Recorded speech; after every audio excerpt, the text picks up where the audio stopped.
tudo. Perto está o Senhor, Ele preserva todos os ossos para que nenhum só dos seus ossos sejam quebrados.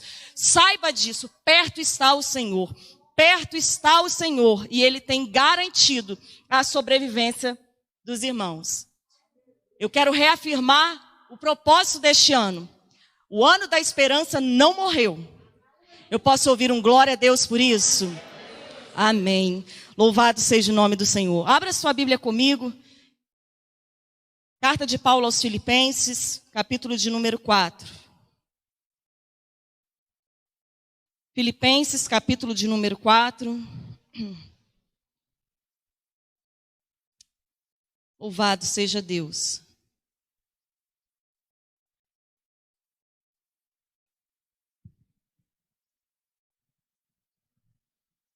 Queridos, a vida ela é uma roda que gira, né? Uma hora a gente está no auge, outra hora a gente está no baixo, né? Faz assim comigo assim, ó. A vida é uma roda que gira. Um dia em cima, outro dia embaixo. Filipenses capítulo de número 4, a partir do versículo de número 10. Quem encontrou, diga amém. Ora, muito me regozijei no Senhor, por finalmente reviver a vossa lembrança de mim, pois já vos tinhais lembrado, mas não tinhais tido oportunidade. Não digo isso como por necessidade, porque já aprendi a contentar-me com o que tenho. Sei estar abatido e sei também ter abundância. Em toda a maneira e em todas as coisas estou instruído, tanto a ter fartura como a ter fome, tanto a ter abundância como a padecer necessidade. Posso todas as coisas naquele que me fortalece. Todavia, fizeste bem em tomar parte na minha aflição. Vocês oraram por mim, eu quero orar por vocês também. Feche os teus olhos por um instante. Deus, eu apresento ao Senhor a vida dessa igreja, este rebanho que se reúne sob este aprisco. Tu sabes, ó Deus, como os corações nessa noite estão quebrantados, estão contritos, ó Deus, estão sofridos com a realidade a qual estão vivendo neste momento.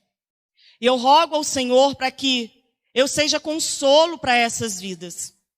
E que o Senhor seja a força motriz dessa igreja, para que possam viver em novidade de vida no Senhor. Pai, tudo que é distração, tudo que leva os nossos pensamentos para longe de Ti, eu repreendo na autoridade do Teu nome. Não permita que a dor, ó Deus, que a aflição, que as preocupações, que a ansiedade, ó Deus, levem os nossos pensamentos, a nossa concentração para longe do Senhor no momento em que o Senhor está a falar conosco. Por isso, torna cativa as mentes nesta noite. E libera uma palavra de vida para a sua igreja. É o que eu lhe imploro. Em nome de Jesus. Você pode tomar o seu assento. Como eu disse, a vida é uma roda gigante, né? E a gente nunca sabe qual vai ser o momento e em que momento essa roda que gira constantemente, ela vai parar. Uma hora ela para em cima, outra hora ela para embaixo. Isso é algo natural. Quando a gente fala de estar por cima e outra hora por baixo, nós estamos falando de favores e desfavores da vida. Uma hora a vida está alegre, uma hora a vida está boa, né? Uma hora tudo está favorável, em outro momento parece que tudo se torna desfavorável. E como tanto o bem quanto o mal eles chegam em momentos inesperados, geralmente a gente não sabe como lidar com estes momentos. A Bíblia conta a história de Davi no início do seu reinado, em que uma das primeiras atitudes que ele teve em relação ao seu governo, à sua dinastia sobre Israel, foi trazer de volta a Arca da Aliança para o seio do povo, né? Porque a Arca da Aliança era um objeto, mas que tinha significado e importância para o povo, porque ali Deus manifestava a sua presença e deixava evidente que ele estava no meio do povo. Davi se alegrou em poder resgatar a arca que tinha sido refém de povos inimigos. E ele agora está trazendo a arca. A Bíblia vai dizer lá em 2 Crônicas que ele faz isso com muita alegria. Há muito gozo no coração de Davi. Há muito gozo no coração do povo. Eles estão no ápice da alegria da vida. Até que num dado momento, no percurso da alegria que eles estão vivendo, alguém faz algo que não estava dentro do padrão, do princípio que Deus havia estabelecido para o transporte da Arca da Aliança e acaba tocando aonde não devia.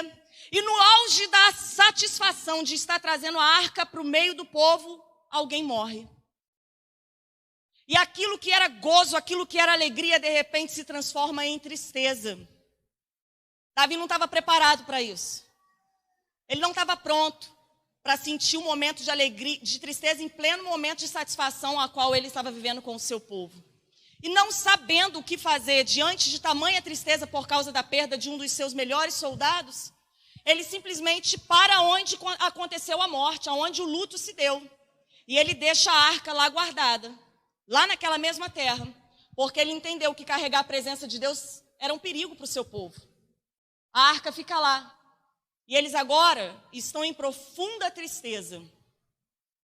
Até que, paralisado por um tempo, no momento da dor, ele se volta novamente a Deus. E aonde a arca ficou, a casa que ficou com ela prosperou. Você deve conhecer a história de Obed-Edom, né? Até que Davi resolve encarar os medos dele e ir lá buscar a arca da aliança e colocá-la no lugar certo. Resolve trazer a arca da presença de Deus para o meio do seu povo, a fim de que não apenas uma pessoa fosse beneficiada pela presença de Deus em sua casa, a fim de que todo o povo desfrutasse da alegria em que a tristeza momentânea havia trago para o meio deles. Percebe como a coisa mudou de uma hora para outra? E é sobre isso que eu quero falar com a igreja, porque a igreja está vivendo um momento inesperado. Ninguém contava estar hoje enlutado, cultuando ao Senhor num dia de luto, né? Ninguém esperava viver este momento. Mas o Senhor me trouxe aqui nesta noite para dizer e afirmar isso categoricamente para esse povo que se reúne aqui. Há alegria mesmo nas adversidades. É possível encontrar alegria em meio às adversidades. E Paulo, assim como Davi, ele é a confirmação dessa verdade que eu acabo de anunciar. Paulo escreve a carta dele aos Filipenses, o livro a qual nós lemos aqui. Ele escreve a sua carta aos Filipenses num momento de profundo desespero, de profunda tristeza, de profunda tribulação. Mas ele não se sentia assim. Na verdade, desespero, tribulação e aflição sentia as pessoas que contemplavam a realidade dele. Ele não se sentia assim. Quando Paulo escreve a estes irmãos, a qual ele tem tanta afeição, porque a igreja de Filipos é uma igreja que dava gosto a Paulo de ter servido a Deus no ministério evangelístico, no ministério apostólico. A igreja de Filipos era uma igreja que dava satisfação, era como se fosse a coroa de todo o empenho, de toda a obra que Paulo tinha dedicado na missão de evangelizar. Diferente das demais cartas que ele escreve a muitas outras igrejas, a qual, por onde ele passou, se ergueu através do seu ministério evangelístico, e que tinham muitos problemas, a igreja de Filipos ela não tinha problemas. A igreja de Filipos trazia gozo, trazia satisfação, trazia alegria à alma de Paulo. Era uma sensação de dever cumprido olhar para esse povo. Paulo olhava para essa igreja com a sensação de dever cumprido. Mas ainda que ele tivesse satisfação com essa igreja, ele estava escrevendo para essa igreja que estava entristecida por conta da situação a qual ele vivia, uma vez que Paulo está preso. Paulo está escrevendo a essa igreja do cárcere. Ele está preso porque ele fez uma obra maravilhosa. Ele libertou uma mulher que era endemoniada. Só que essa mulher oferecia lucro para os seus senhores porque ela era escrava. E diante da obra de libertação que ele fez na vida dessa mulher, porque ela havia sobre ela um espírito de adivinhação, ele foi preso, ele foi açoitado e ele com Silas estão na prisão. Você conhece essa história? O tempo que ele ficou na prisão e um terremoto lá aconteceu e coisas maravilhosas Deus fez no momento em que eles estão ali aprisionados. Só que entenda uma coisa, ele não foi aprisionado de manhã e saiu à noite, um terremoto aconteceu à noite, não. Ele ficou cativo, prisioneiro por um tempo. E é nesse tempo, entre o terremoto e a prisão, que ele está escrevendo. A igreja em Filipos era bem consolidada com a doutrina e com os ensinamentos de Paulo, mas agora ela está entristecida porque o apóstolo, o pastor da igreja, não estava com ela. O pastor da igreja está preso. O pastor da igreja está aprisionado e a gente sabe que nenhum prisioneiro é tratado com carinho. Paulo não está tendo o tratamento que ele merece. E diante dessa realidade, a igreja se sente agora desanimada. A igreja está descredibilizando a obra que Paulo houvera feito na vida deles, por intermédio do Espírito Santo, por causa da realidade em que Paulo agora está vivendo. Ei, deixa eu te falar uma coisa. Não descredibilize tudo aquilo que foi construído até aqui, por causa daquilo que você está sentindo hoje. Não permita de maneira nenhuma que tudo que foi erguido até aqui sob firmes fundamentos torne morta a obra que foi erguida com grande esforço e dedicação de alguém. E agora Paulo, sabendo das emoções dessa igreja, ele vai escrever para a igreja. Ele está prisioneiro, ele está sendo afligido, mas ele está preocupado com a alma, com o coração, com a alegria da igreja.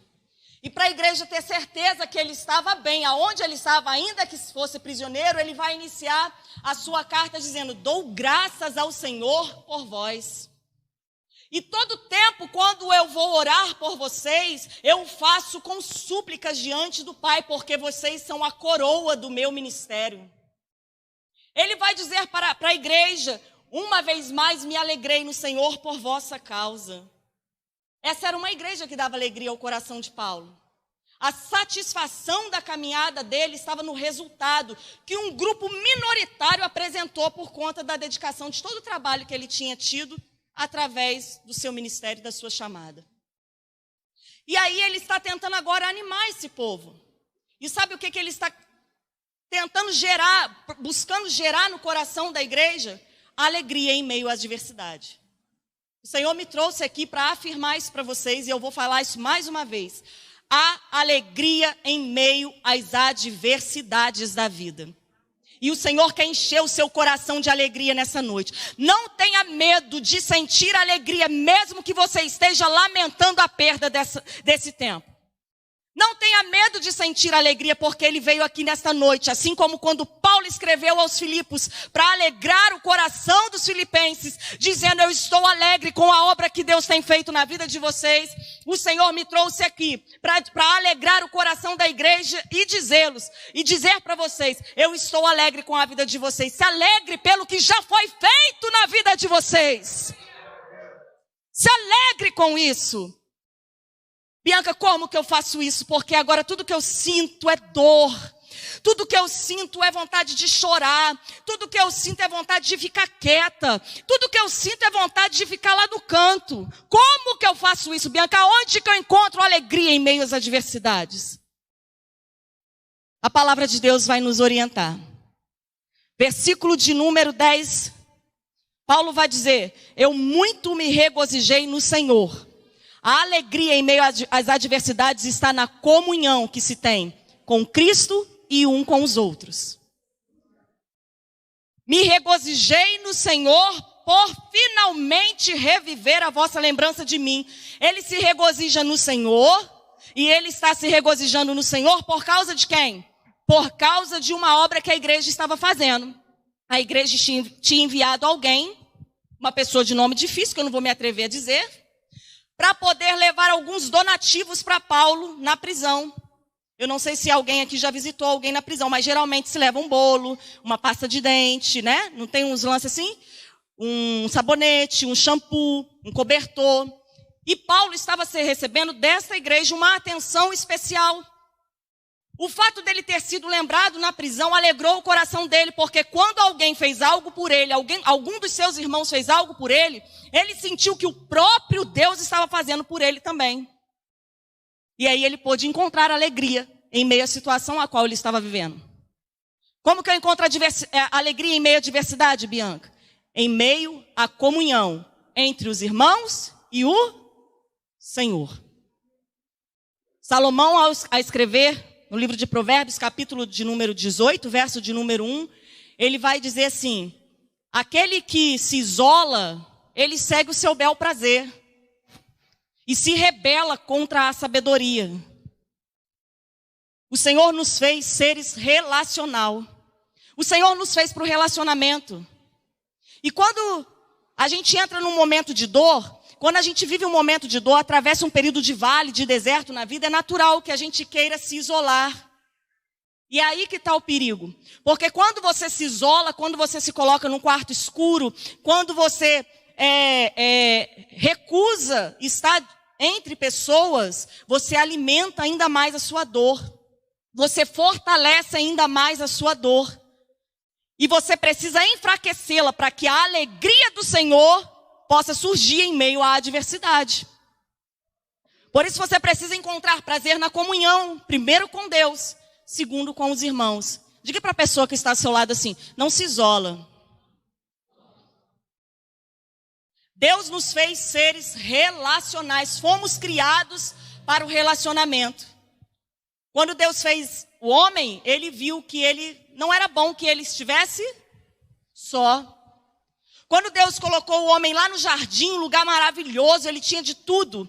Deus percebeu que não era o suficiente, que ele precisava também, além da maravilha do paraíso, ele precisava do quê? Da presença do Eterno. Sabe o que o Eterno fazia? Ia dar um passeio no jardim com Adão todos os dias na viração do dia, porque Deus nos fez para o relacionamento. Deus não nos fez para vivermos sozinhos. Deus não nos isolou.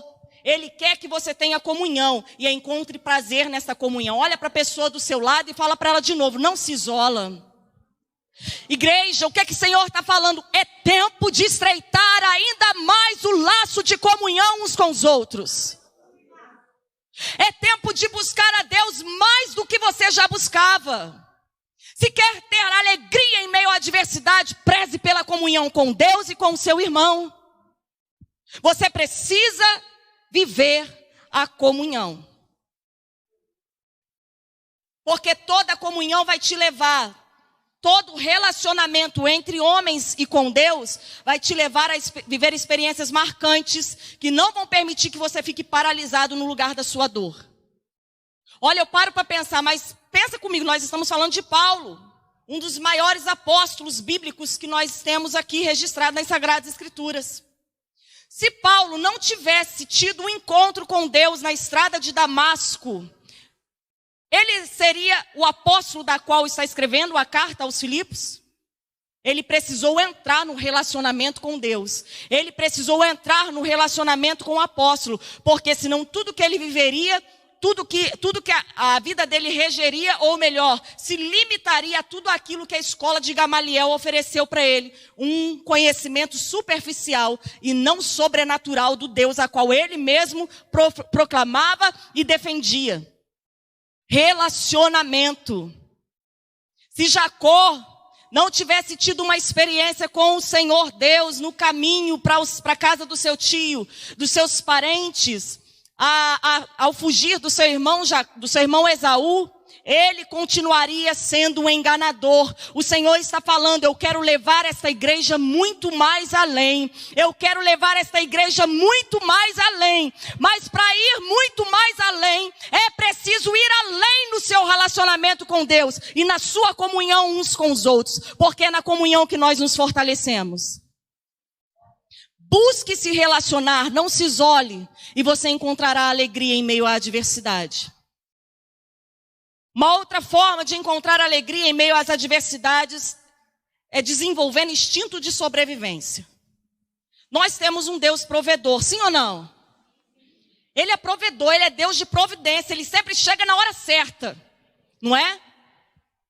Eu tenho certeza que se eu liberar aqui para todo mundo, para alguém dar testemunho, no mínimo meia dúzia vai levantar a mão para falar um momento em que Deus se manifestou com providência na sua vida.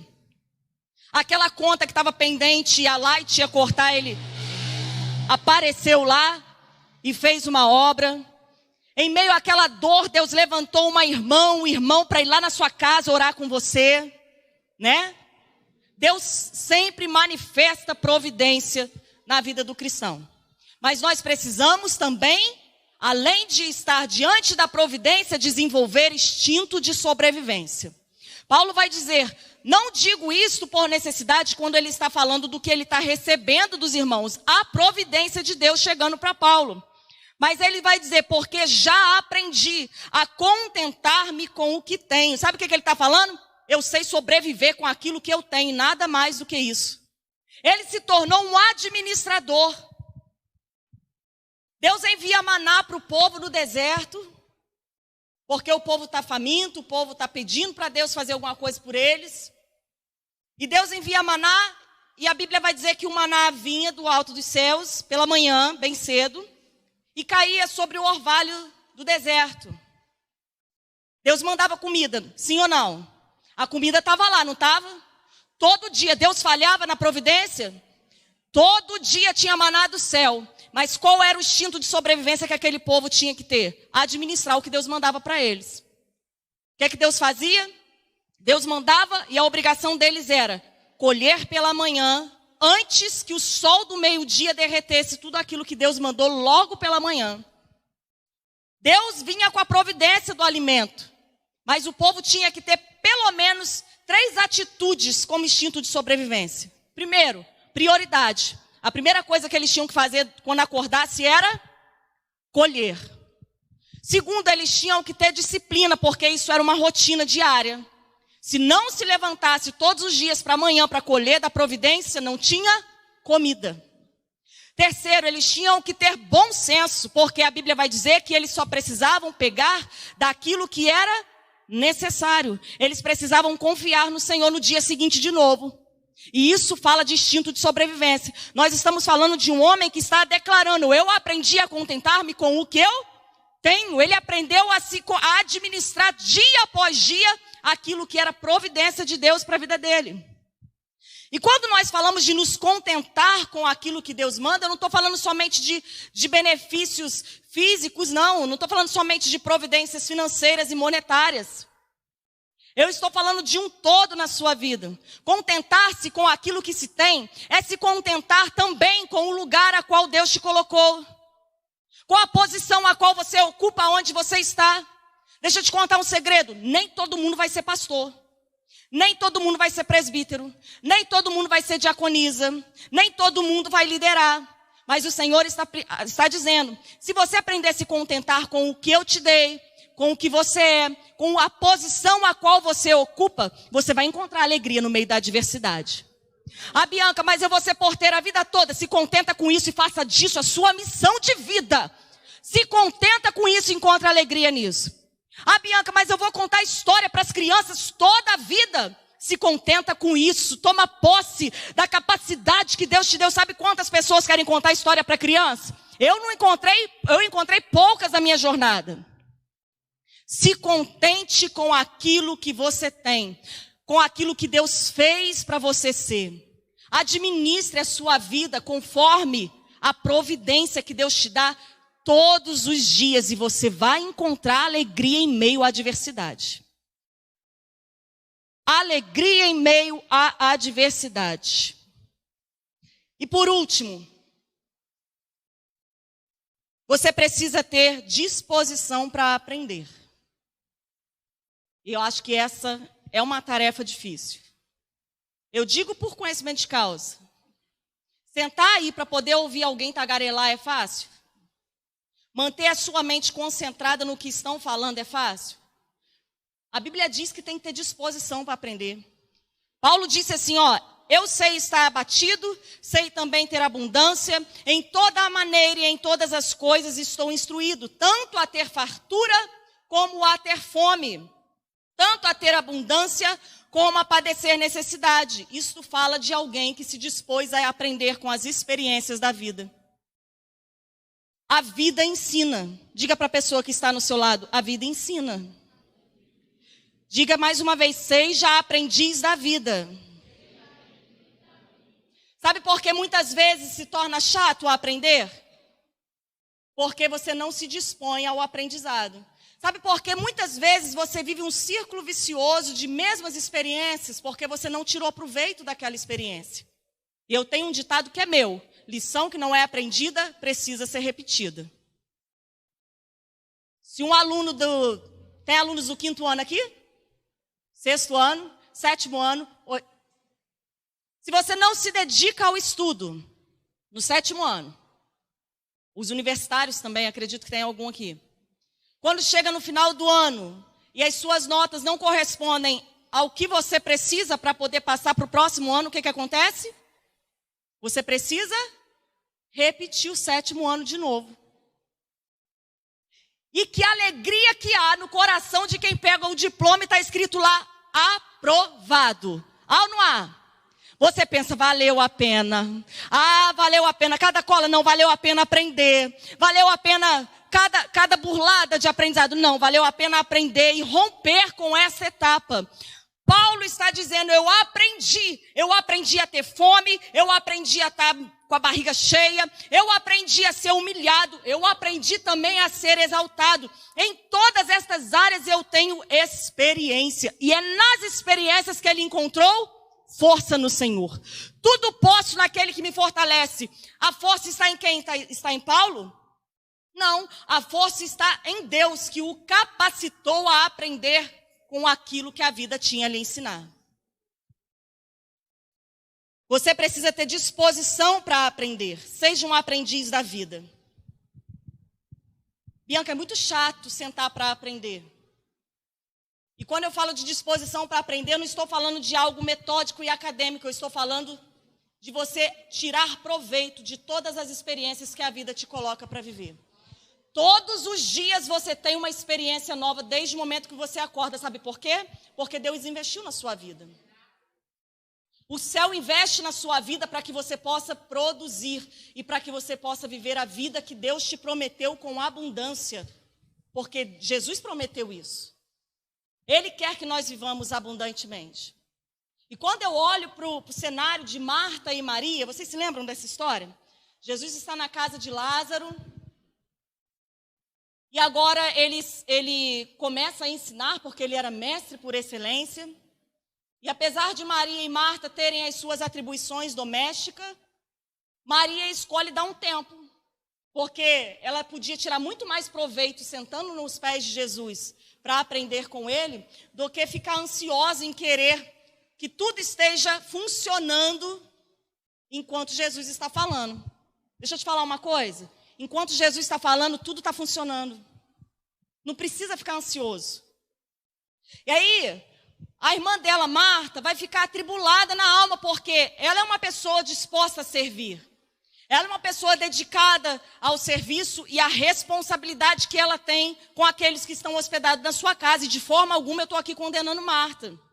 Só que Marta fez a escolha dela. E ela só precisava fazer uma coisa: respeitar a escolha de Maria.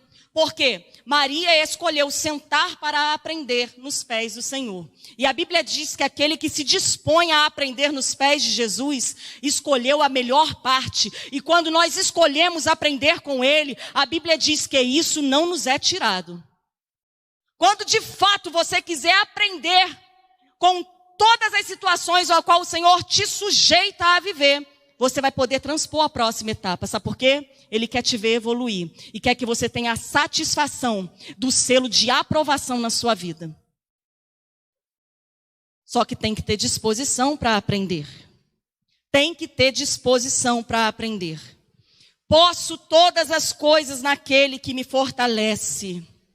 Essa é a declaração de um homem feliz sob prisões, sob açoites, sob calúnia, mas que encontrou alegria em meio à adversidade, porque se uniu com Cristo e preservou a sua comunhão com os irmãos, porque desenvolveu o instinto de sobrevivência em meio à sua caminhada e ministério, e aprendeu com disposição, com todas as experiências a qual a vida lhe colocou. O Senhor quer fazer você prosperar e encontrar a força que Ele te dá nessa caminhada. O Senhor quer que você encontre a alegria nele em meio às adversidades que a igreja está vivendo hoje.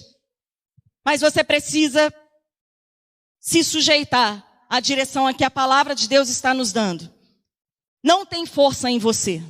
A sua força está no Senhor. Tudo posso é no Senhor que nos fortalece. Fizeste bem em tomar parte da minha aflição. Eu te convido a se colocar de pé, porque o Senhor me deu uma direção para essa noite, para essa igreja.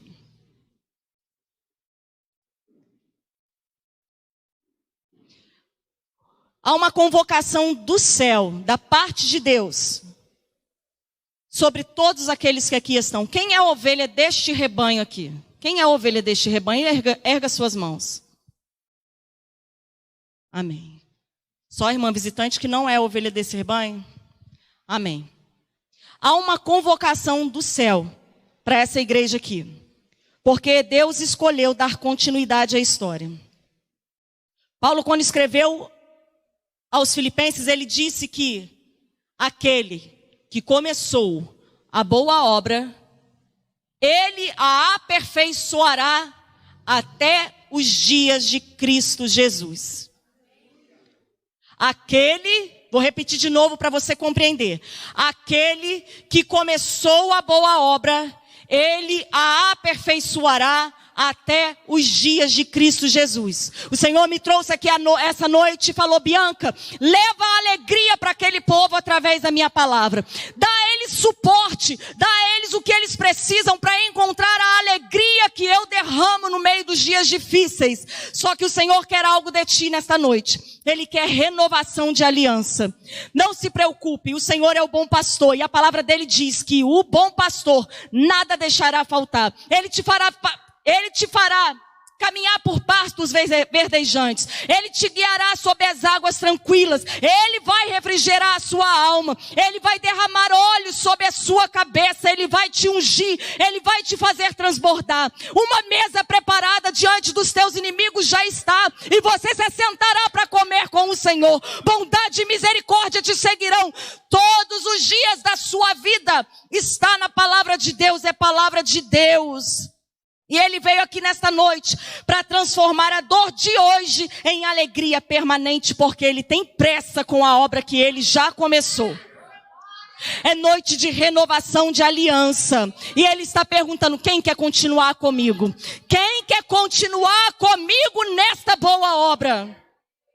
Jesus está agora diante de Pedro. Ele tinha alimentado uma multidão. Ele estava com um povo faminto de coisas carnais, de coisas terrenas, de alimento físico. Ele alimentou esse povo. No dia seguinte o povo queria um pouco mais. E aí o povo volta e agora Jesus, ao invés de dar alimento físico, resolve lhes dar alimento espiritual.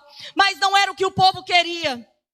E aí ele se volta então para os seus discípulos e diz: bom, eu não dei o que eles queriam e eles foram embora, e vocês, o que vão fazer? A resposta de Pedro foi: Senhor, para onde iremos nós? Só Tu tens palavras de vida eterna. O Senhor está perguntando para essa igreja: vai ficar comigo aqui? Vamos continuar esta obra? Ou você vai meter o pé? Ele quer renovar a aliança. Ele tem uma história para continuar aqui. Ele tem um legado para deixar. Ele quer que a história continue através de vocês. Ele vai continuar essa história. Eu gostaria do Ministério de Louvor entoando uma canção aqui agora.